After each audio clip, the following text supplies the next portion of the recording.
Çille. O'g'illoy. Tabriklayman.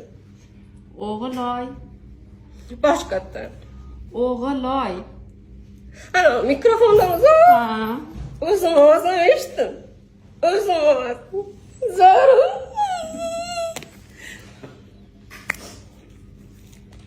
O'g'illoy.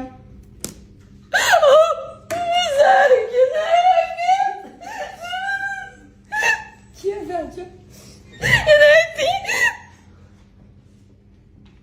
O'g'illoy. Qattiq amma dedi. O'g'illoy. Amma dedi, qaramasdan. O'g'illoy dedi. O'g'illoy. Amma dedi. Qattiq amma. Amma.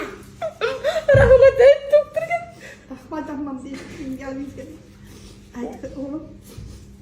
Ammamga rahmat deb eshittirganingizga ammamga. Ayt o'g'lim. Bepul. Ayollar. Mikrofon. Bo'ladi. Boshida. O'g'illoy. Oh. Eshitmasmi? Rahmat. Aka. Aka amazing.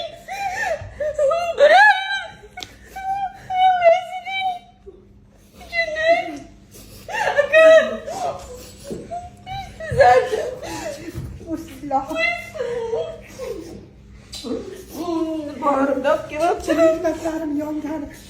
doktor. Sizga rahmat. Shu qizni yerga qo'shib kelganlariga Qaltirab ketyapti. O'zim ovoz eshityapman.